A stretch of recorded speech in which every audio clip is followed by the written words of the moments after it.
ಅಂದರೆ ತದನಂತರ ಬಂದ ಅಖಿಲ ಭಾರತ ಮಟ್ಟದ ಮಂಡಲ ವರದಿ ಇತ್ಯಾದಿಗಳಿಗೆಲ್ಲ ಒಂದು ಸುಭದ್ರವಾದ ಸೈದ್ಧಾಂತಿಕ ಬುನಾದಿ ಹಾಕಿಕೊಟ್ಟಿದ್ದೆ ಹಾವನೂರು ವರದಿ. ಸಾಮಾಜಿಕ ನ್ಯಾಯಕ್ಕೋಸ್ಕರ ಜಾತಿಯೇ ಮೂಲ ಮಾನದಂಡ, ಇತರೆ ಮಾನದಂಡಗಳೆಲ್ಲ ಸೆಕೆಂಡ್ರಿ ಅಂತಂದ್ಬಿಟ್ಟು. ಆದರೆ ಇಲ್ಲಿ ಭಾರತದಲ್ಲಿ ಸಮಸ್ಯೆ ಏನು ಅಂತಂದರೆ, ನಿರ್ದಿಷ್ಟ ಜಾತಿಗಳನ್ನು ಗುರುತಿಸೋಕ್ಕೆ ನಿರ್ದಿಷ್ಟವಾದ ಭೌತಿಕ ಗುಣಧರ್ಮಗಳೇ ಇಲ್ಲ. ನಾನಿವತ್ತು ಬ್ರಾಹ್ಮಣ ಅಂತ ಬರ್ಸಿರೋದನ್ನ ಯಾರು ಪ್ರಶ್ನೆ ಮಾಡೋರಿಲ್ಲ, ಅಥವಾ ನಾನು ದೇವಾಂಗ ಅಂತ ಬರ್ಸಿರೋದು ಹೆಂಗೆ ಗುರುತು ಹಿಡಿತೀರ? ಒಬ್ಬ ಲಿಂಗಾಯತನಿಗೂ ಒಕ್ಕಲಿಗನು ಏನು ವ್ಯತ್ಯಾಸ? ಭೌತಿಕವಾದ ವ್ಯತ್ಯಾಸಗಳು ಏನೂ ಇಲ್ಲ, ಪ್ರದೇಶವಾರು ವ್ಯತ್ಯಾಸಗಳಿದೆ. ಬಟ್ ಜಾತಿವಾರು ಗುಣಧರ್ಮಗಳು ಗುರುತಿಸೋದು ಭಾಳ ಕಷ್ಟ. ಅಮೆರಿಕದಲ್ಲಿ ಬ್ಲ್ಯಾಕ್ಸು ವೈಟ್ಸು ಅಂತ ಗುರುತಿಸ್ಬಿಡ್ತಾರೆ. ಇಲ್ಲಿ ಆಮೇಲೆ ಇತ್ತೀಚೆಗೆ ಪ್ರಬಲ ಜನಾಂಗಗಳು ಕೂಡ ನಮಗೆ ಮೀಸಲಾತಿ ಬರೀ ಜನಾಂಗಗಳಷ್ಟೇ ಅಲ್ಲ, ಅವ್ರ ಒಳಪಂಗಡಗಳು, ವಿಶೇಷವಾಗಿ ನೀವು ಪಂಚಮಸಾಲಿ ಹೋರಾಟ ನೋಡ್ತಾ ಇದ್ದೀರಿ. ಅದೇ ರೀತಿ ಕುರುಬರು ಕೂಡ ತಮಗೆ ಪರಿಶಿಷ್ಟ ಪಂಗಡ ಅನ್ನೋ ಸ್ಥಾನ ಮಾಡಬೇಕು ಅವ್ರು ಹೋರಾಡ್ತಾ ಇದ್ರು. ಹೀಗಾಗಿ ಈ ಸಂಖ್ಯಾಬಲದ ಪೈಪೋಟಿ ನಡೀತಾ ಇರೋದ್ರಿಂದ ಯಾರು ಪ್ರಾಮಾಣಿಕವಾಗಿ ತಮ್ಮ ಜಾತಿ ಹೇಳ್ಕೊಳ್ತಾರೋ ಇಲ್ಲೋ ಗೊತ್ತಾಗ್ತಾ ಇಲ್ಲ. ಇಲ್ಲಿ ಈ ಚುನಾವಣಾ ಪ್ರಚಾರದ ಥರ ನೀವು ಈ ಜಾತಿ ಬರ್ಸ್ರಿ ಅಂತ ಯಾರಾದರೂ ಒಂದು ಕ್ಯಾಂಪೇನ್ ಮಾಡಿದರೆ ಅಗೋಚರ ಶಕ್ತಿಗಳು, ಯಾಕಂದರೆ ಪಟ್ಟಭದ್ರ ಹಿತಾಸಕ್ತಿ ಸೇರ್ಕೊಂಡ್ಬಿಟ್ಟಿದೆ ಇದರಲ್ಲಿ. ಮಠಾಧಿಪತಿಗಳು, ರಾಜಕಾರಣಿಗಳು, ಪಕ್ಷಗಳು, ಆಮೇಲೆ ಚುನಾವಣಾ ರಾಜಕಾರಣ ತಳಕು ಹಾಕ್ಕೊಂಡಿರೋದ್ರಿಂದ ಜಾತಿ ಗಣತಿ ಮೇಲ್ನೋಟಕ್ಕೆ ಹೇಳುವಷ್ಟು ಸುಲಭವಾಗಿಲ್ಲ. ಆಮೇಲೆ ಕರ್ನಾಟಕದಂಥ ರಾಜ್ಯದಲ್ಲಿ 1977ರಿಂದನೇ ಅತ್ಯಂತ ಪ್ರಗತಿಪರವಾದ ಒಂದು ಸಾಮಾಜಿಕ ನ್ಯಾಯದ ವ್ಯವಸ್ಥೆ ಬಂದಿರೋದ್ರಿಂದ ಇವತ್ತು ಎಲ್ಲ ಜಾತಿ ಜನಾಂಗಗಳಲ್ಲಿ ವಿದ್ಯಾವಂತ ಮಧ್ಯಮ ವರ್ಗ ಸೃಷ್ಟಿಯಾಗಿ ಹೋಗ್ಬಿಟ್ಟಿದೆ. ಹಾಗಾಗಿ ಕ್ರಿಮಿ ಲೇಯರ್ ಪ್ರಶ್ನೆ ಬರುತ್ತೆ.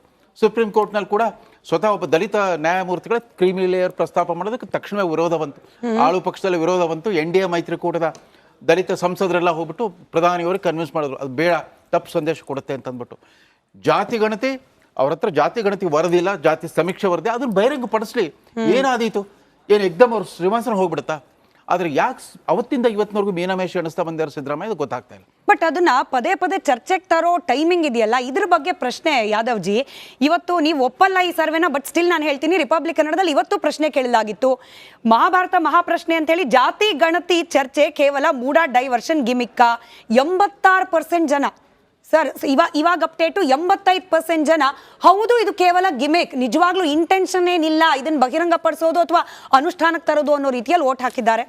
ಓಕೆ, ಈಗ ವಿಚಾರ ಬಂದಿರತಕ್ಕಂಥದ್ದು ಮೊದಲನೇದಾಗಿ ಇದು ಜಾತಿ ಗಣತಿ ಅಲ್ವೇ ಅಲ್ಲ, ಸಾಮಾಜಿಕ ಮತ್ತು ಶೈಕ್ಷಣಿಕ ಹಾಗೂ ಆರ್ಥಿಕ ಸಮೀಕ್ಷೆಯನ್ನು ಎಲ್ಲ ಜಾತಿಗಳು ಒಳಪಟ್ಟಂತಹ ಒಂದು ಸಮೀಕ್ಷೆ.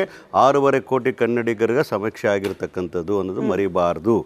ಅದರಲ್ಲಿ ಕೆಲವು ಮನೆಗಳಿಗೆ ಬಂದಿಲ್ಲ ಹೋಗಿಲ್ಲ ಅಂತಕ್ಕಂಥ ಅಪಸ್ವರಗಳು ಇರಬಹುದು, ಆದರೆ ಬಹುತೇಕವಾಗಿ ಅದು ನಡೆದಿರ್ತಕ್ಕಂಥದ್ದು ಜಾತಿ, ಕೇವಲ ಜಾತಿಯನ್ನು ಐಡೆಂಟಿಫೈ ಮಾಡೋಕ್ಕೋಸ್ಕರ ಅಲ್ಲ, ಅವರ ಸ್ಥಿತಿಗತಿಗಳ ಬಗ್ಗೆ, ಅವರ ಶೈಕ್ಷಣಿಕ ವಿಚಾರಗಳ ಬಗ್ಗೆ, ಆರ್ಥಿಕ ವಿಚಾರಗಳ ಬಗ್ಗೆ, ಔದ್ಯೋಗಿಕ ವಿಚಾರಗಳ ಬಗ್ಗೆ ಎಲ್ಲದರ ಬಗ್ಗೆ ಚರ್ಚೆ ಮಾಡಲಿಕ್ಕೆ ಆಗಿರ್ತಕ್ಕಂಥದ್ದು. 2013ರಿಂದ 2018ವರೆಗೂ ಯಾವಾಗ ಸಿದ್ದರಾಮಯ್ಯನವರು ಅಧಿಕಾರದಲ್ಲಿದ್ದಾರೋ 2015ರಲ್ಲಿ 165 ಕೋಟಿ ರೂಪಾಯಿಗಳನ್ನು ಖರ್ಚು ಮಾಡಿರ್ತಕ್ಕಂಥ ಒಂದು ಸಮೀಕ್ಷೆ.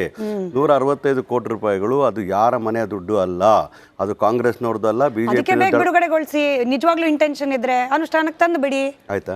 ಅಲ್ಲ ಹೇಳಿ, ಪ್ರಶ್ನೆ ಇದ್ದಿದ್ದು ಅದು. ನೀವು ಪೀಠಿಕೆನೆ ಜಾಸ್ತಿ ಕೊಟ್ಟಿದ್ರಲ್ಲ, ಅದಕ್ಕೆ ವಿಷಯಕ್ಕೆ ಬನ್ನಿ ಅಂತಂದೆ.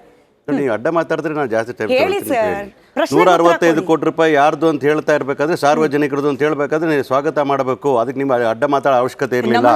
ಒಂದು ನಿಮಿಷ ಮೇಡಮ್, ನೋಡಿ, ನಾನು ಹೇಳ್ತಾ ಇರ್ತಕ್ಕಂಥದ್ದಂದ್ರೆ ₹1 ಕೂಡ ಅಕೌಂಟಬಿಲಿಟಿ ಇರಬೇಕಾಗ್ತದೆ. ಕಾಂತರಾಜ್ ನೇತೃತ್ವದಲ್ಲಿ ನಡೆದಿರ್ತಕ್ಕಂಥ ಈ ಸಮೀಕ್ಷೆಯ ವಿಚಾರದಲ್ಲಿ ಅದು ವೈಜ್ಞಾನಿಕವಾಗಿದೆಯೋ ಅವೈಜ್ಞಾನಿಕವಾಗಿದ್ದಕ್ಕಂತ ಹೇಳಿ ಮೊದಲು ಅದನ್ನು ಪ್ಲೇಸ್ ಮಾಡಬೇಕಾಗಿರ್ತಕ್ಕಂಥ ಜಾಗ ವಿಧಾನ ಇದು ಇನ್ನು ಕ್ಯಾಬಿನೆಟಲ್ಲಿ ಇಟ್ಕೊಂಡು ಸಚಿವರು ಅದರ ಬಗ್ಗೆ ವಿಶ್ಲೇಷಣೆ ಮಾಡಿ ಸೂಕ್ತವಾದ ತೀರ್ಮಾನಗಳು ಮಾಡಬೇಕಾಗಿರ್ತಕ್ಕಂಥ ಜನತಂತ್ರ ವ್ಯವಸ್ಥೆಯಲ್ಲಿರ್ತಕ್ಕಂಥ ಒಂದು ವ್ಯವಸ್ಥೆ ಅಂತ ಹೇಳ್ತಾ ಇದ್ದೀವಿ.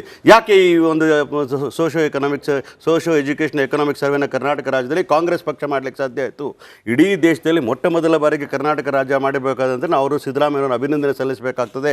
ಏನಕ್ಕೋಸ್ಕರ ಮಾಡೋದು ಅಂತಂದರೆ, ಹಲವಾರು ಬಾರಿ ಮೀಸಲಾತಿ ವಿಚಾರಗಳಲ್ಲಿ ಬಹಳಷ್ಟು ಸಮುದಾಯಗಳು ನಮ್ಮ ಜಾತಿ ಅನುಗುಣವಾಗಿ ಮೀಸಲಾತಿ ಬೇಕು ಅಂತ ಕೇಳ್ಕೊಂಡು ಹೋಗ್ತಾ ಇರಬೇಕಾದ್ರೆ, OBCಗಳಲ್ಲಿರ್ತಕ್ಕಂಥ ಹಲವಾರು ಸಮುದಾಯಗಳು ಇವರು ಹೇಳಿದಾಗ ST ಕೇಳ್ತಕ್ಕಂಥದ್ದು ಇದ್ರು, ಬೇರೆ ಸಮುದಾಯ ಬಂದು OBC ಕೇಳ್ತಕ್ಕಂಥದ್ದು ಇತ್ತು. ಹಲವಾರು ನೋಡಿದಾಗ ಎಲ್ಲೋ ಒಂದು ಕಡೆ ಅದು 75 78ವರೆಗೂ ಹೋಗ್ತಕ್ಕಂಥ ಮೀಸಲಾತಿಗಳು ಒತ್ತಡ ಇರೋದ್ರಿಂದ ಆ ವಿಚಾರದಲ್ಲಿ ಕೇಳಿದಾಗ ಸುಪ್ರೀಂ ಕೋರ್ಟಲ್ಲಿ ಹೇಳ್ತಾರೆ, ನೀವು ಯಾವ ಮಾನದಂಡದ ಮೇಲೆ ಯಾವ ಮಾನದಂಡಗಳನ್ನು ಮೀಸಲಾತಿಯನ್ನು ನೀವು ಅನುಷ್ಠಾನಗೊಳಿಸ್ತಾ ಇದ್ದೀರಿ ಅಂತ ಕೇಳಿದಾಗ this was the empirical data was required to talk to the Supreme court.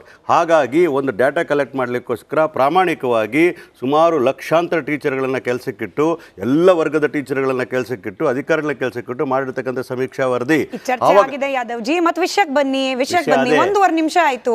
ನಾನು ಕೇಳಿದ ಸ್ಟ್ರೇಟ್ ಫಾರ್ವರ್ಡ್ ಪ್ರಶ್ನೆಯಪ್ಪ, ಈಗ ಮತ್ತೆ ಮುನ್ನೆಲೆಗೆ ಬರ್ತಾ ಇರೋದು ಚರ್ಚೆ ಹೇಳಿ. 18ರಲ್ಲಿ ನಮ್ ಕೈಗೆ ಬಂದಿರ್ಲಿಲ್ಲ, ಅದ ನಂತರ ಸಮ್ಮಿಶ್ರ ಸರ್ಕಾರ ಬಂತು, ಮಾನ್ಯ ಕುಮಾರಸ್ವಾಮಿ ಅದನ್ನ ಸ್ವೀಕಾರ ಮಾಡಕ್ ತಯಾರಿರ್ಲಿಲ್ಲ. ನಿಮ್ ಕೈಗೆ ಬಂದು 8 ತಿಂಗಳಾಯ್ತು.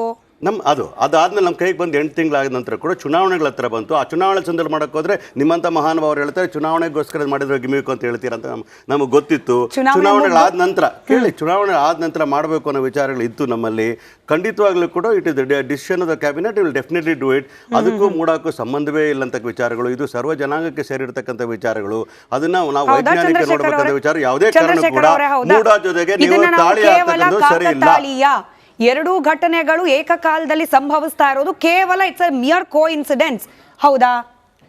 40 ವರ್ಷದ ಸ್ವಚ್ಛ ಬಾಳು ಅಂತ ಹೇಳಿ ಇಡೀ ಮೈಯೆಲ್ಲ ಕಪ್ಪಾಗಿಸ್ಕೊಂಡು ಕುರ್ಚಿ ಉಳಿಸ್ಕೊಳ್ಳೋಕೆ ಒದ್ದಾಡ್ತಿರ್ತಕ್ಕಂಥ ಸಿದ್ದರಾಮಯ್ಯವರು ದಿನಕ್ಕೊಂದು ಹೊಸ ನಾಟಕ ಮಾಡಿ ಡೈವರ್ಷನ್ ಟ್ಯಾಕ್ಟಿಕ್ಸ್ ಹೋಗ್ತಾ ಇದ್ದಾರೆ.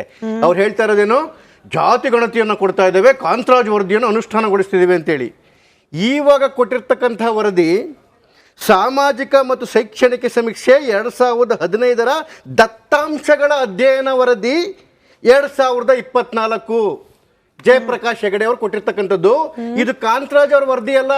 ಕಾಂತರಾಜ್ ಅವ್ರ ವರದಿಗಳಿಂದ ಕೆಲವು ಸ್ಟ್ಯಾಟಿಸ್ಟಿಕ್ಸ್ಗಳನ್ನ ತಗೊಂಡು ಅದರ ಮೇಲೆ ಮಾಡಿರ್ತಕ್ಕಂತಹ ಒಂದು ವರದಿ. ಹಾಗಾದ್ರೆ ಕಾಂತರಾಜ್ ವರದಿ ಎಲ್ಲೋಯ್ತು? ಹೇಳಿದ್ರಲ್ಲ ನಾಗರಾಜ್ ಅವರು 165 ಕೋಟಿ ಖರ್ಚು ಮಾಡಿದೀವಿ ಅಂತೇಳಿ. 165 ಕೋಟಿ ಖರ್ಚು ಮಾಡಿದ ವರದಿ ಎಲ್ಲೋಯ್ತು? ವರದಿನೇ ಇಲ್ಲ. ಮತ್ತೊಂದು ಸುಳ್ಳು ಹೇಳಿದ್ರು, 2018ರಲ್ಲಿ ನಮಗೆ ವರದಿನೇ ಕೊಟ್ಟಿರಲಿಲ್ಲ ಅಂತೇಳಿ.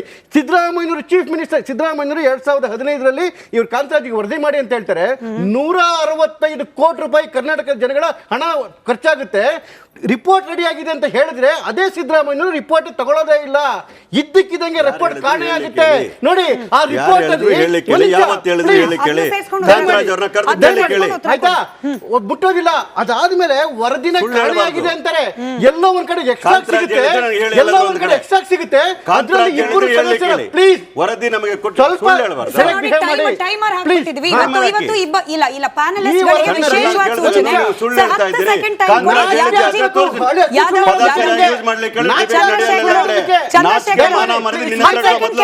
ಒಂದು ವಿಶೇಷ ಪ್ರಕಟಣೆ ಯಾದವ್ಜಿ ಚಂದ್ರಶೇಖರ್ ಅವರಿಗೆ ವಿಶೇಷ ಪ್ರಕಟಣೆ.